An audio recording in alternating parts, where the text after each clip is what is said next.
Magandang umaga po sa ating lahat. Narito ang weather update ngayong araw ng Lunes, June 11, 2024. Sa kasalukuyan po ay may binabantayan tayong low pressure area na nasa loob ng ating Philippine Area of Responsibility.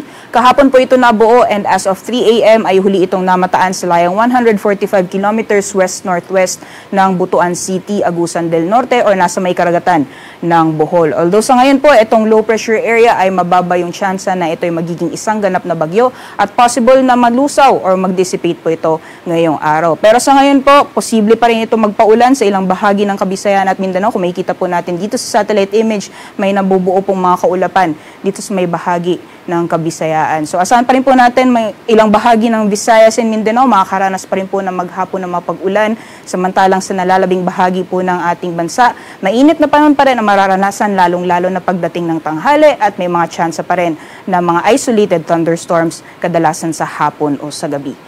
And sa ngayon po, makikita po natin, itong southwest monsoon ay hindi po nakaka-apekto sa ating bansa, mostly offshore or dito sa may West Philippine Sea, yung mga pag-ulan na dulot nitong hanging habagat. Pero sa mga susunod na araw, possible by this coming weekend, ay makaka-apekto po ulit ito sa ilang bahagi ng ating bansa at magpapaulan sa may kanlurang bahagi ng ating kapuluan. So magiging lagay po ng panahon ngayong araw dito sa Luzon, gaya po ng nasabi natin kanina, mainit na panahon pa rin ang mararanasan, lalong-lalo na pagdating ng tanghali at may mga tsansa lamang ng mga localized thunderstorms pagdating naman sa hapon o sa gabi. Agwat po ng temperatura dito sa Lawag ngayong araw, maglalaro mula 26 hanggang 32 degrees Celsius, 18 to 24 para naman sa Baguio City. Aabot po ng 34 degrees Celsius maximum temperatures para sa Metro Manila at Tuguegarao. Agwat naman temperatura sa Tagaytay ay maglalaro mula 23 hanggang 31 degrees Celsius. Samantalang sa Legazpi City naman ay maglalaro mula 26 hanggang 32 degrees Celsius. Magiging lagay naman po ng panahon sa nalalabing bahagi ng ating bansa.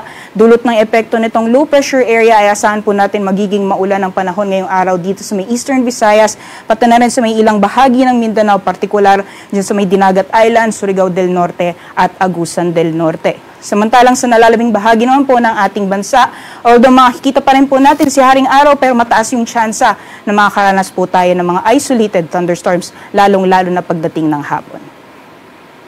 Para naman po sa agwat ng temperatura para sa mga piling syudad sa nalalabing bahagi ng ating bansa, agwat po ng temperatura para dito sa Palawan and Visayas, maglalaro mula 25 hanggang 32 degrees Celsius para dito sa Kalayaan Islands, Puerto Princesa, Iloilo, Cebu, pati na rin sa Tacloban. Samantalang 32 degrees Celsius maximum temperatures din ang inaasahan for Cagayan de Oro at 33 degrees Celsius maximum temperatures naman para sa Zamboanga at sa Metro Davao.